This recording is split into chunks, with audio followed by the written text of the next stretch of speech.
नमस्कार मेरे सभी दोस्तों को। आप सभी का स्वागत है मेरे यूट्यूब चैनल में। तो आज हम शुरुआत कर रहे हैं छायावाद की। तो छायावाद में जितने भी प्रमुख कवि हैं उनके बारे में जानेंगे और छायावाद के बारे में जानेंगे। तो आइए चलते हैं। तो छायावाद की शुरुआत में हम मानते हैं 1918 से 1936 ईस्वी। छायावाद को दो महायुद्धों के बीच की कविता माना जाता है। अगला है 1918 ईस्वी तक आते आते सरस्वती पत्रिका का स्तर धीमा पड़ने लगा। इसी समय साहित्य में कुछ अलग प्रकार की रचनाएं दिखती हैं। इन रचनाओं को रहस्यवादी रचनाएं कहा है। तो क्या कहा इनको? रहस्यवादी रचनाएं।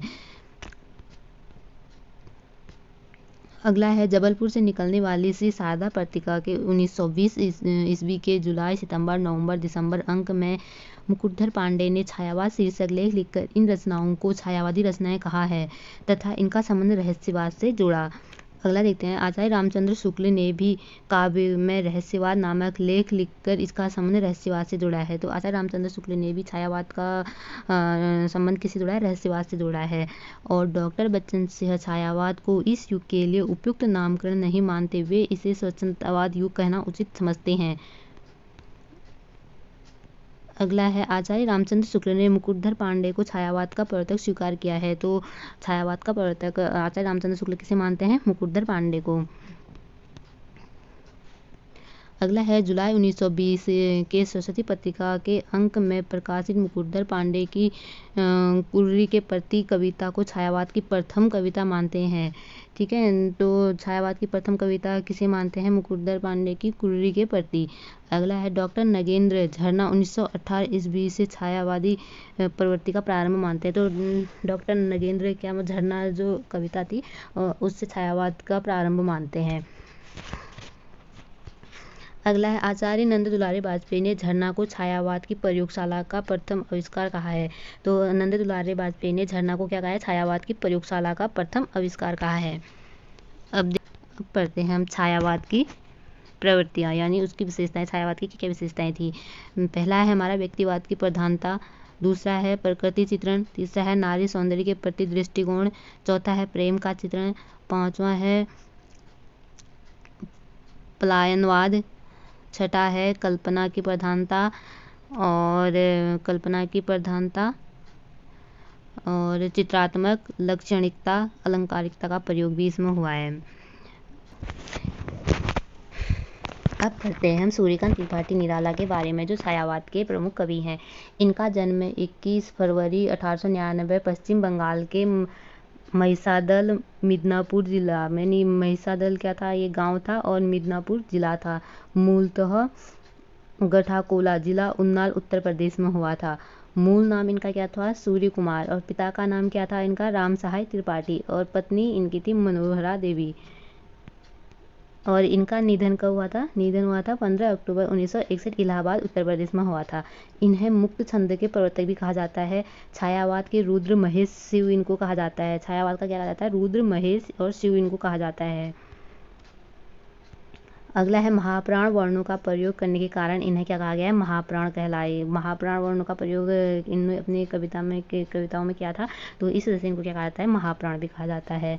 सरोज स्मृति हिंदी साहित्य की प्रथम शोकगीत है। क्या है? सरोज स्मृति इनकी जो गीत था वो क्या है? प्रथम शोकगीत है। आध्यात्मिक गुरु इनके कौन थे? आध्यात्मिक गुरु स्वामी विवेकानंद थे और रामकृष्ण परमहंस के विचारों से यह प्रभावित हुए थे। इनकी पहली कविता जन्मभूमि 1920 में प्रभा पत्रिका में प्रकाशित हुई थी। पहला कविता संग्रह इनकी क्या थी? अनामिका, जो इसका प्रकाशन कब हुआ था? 1923 ईस्वी में। निराला रचनावली क्या है? 8 खंडों में प्रकाशित है। अगला देखते हैं। इनकी कविता संग्रह देखते हैं। अनामिका 1923 ईस्वी में और परिमल 1930 ईस्वी में, गीतिका 1936 में, द्वितीय अनामिका 1939 ईस्वी में। इसमें क्या है? राम की शक्ति पूजा और सरोज स्मृति संकलित है। ठीक है, इसमें इस कविता संग्रह में 2 कविताएं सम्मिलित की गई हैं, राम की शक्ति पूजा और सरोज स्मृति।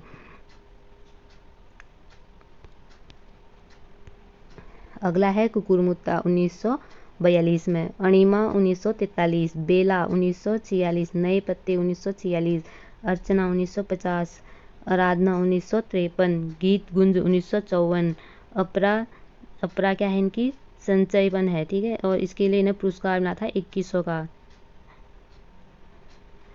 अगला है सांध्य काकली, ये मृत्युप्रांत था। मृत्युप्रांत यह रचित हुई थी और यह इनकी क्या थी, अंतिम काव्य थी।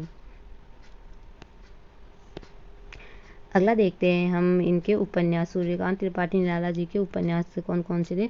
अप्सरा 1931, अलका 1933, प्रभावती 1936, निरुपमा 1936, कुल्ली भाट 1938-39, बिल्लेसुर बकरिहा 1942, चोटी की पकड़ 1946 और इनके 3 अपूर्ण उपन्यास हैं, चमेली, इंदुलेखा, काले कारनामा। ये क्या है, 3 अपूर्ण उपन्यास हैं।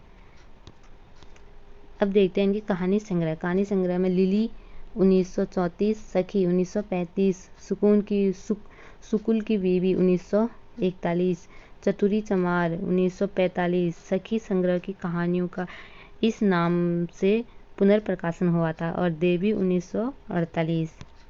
और इनने संपादन क्या किया था, 1922 से 23 में कोलकाता में प्रकाशित समन्वय का संपादन किया था और 1923 में मतवाला पत्रिका का संपादन में सहयोग दिया था। और इनको क्या कहा जाता है, इनको देखते हैं। और ओजव दैत्य के कवि रामविलास शर्मा, इनको क्या कहते हैं, ओजव दैत्य के कवि कहा जाता है। प्रथम रचना क्या थी इनकी, जूही की कली, छापने से मना किया गया था कि महावीर प्रसाद ने सरस्वती पत्रिका में, किसके कारण, अश्लीलता का आरोप लगाया था। ये एक मुक्त छंद था जो इसे छापने से मना कर दिया गया था। दार्शनिक दृष्टिण अद्वैतवाद, नई कविताओं का गोरखनाथ कहा जाता है। और इनकी जीवनी कौन कौन सी है, निराला की साहित्य साधना, 3 भाग हैं इसमें और रामविलास शर्मा द्वारा रचित है इनकी जीवनी।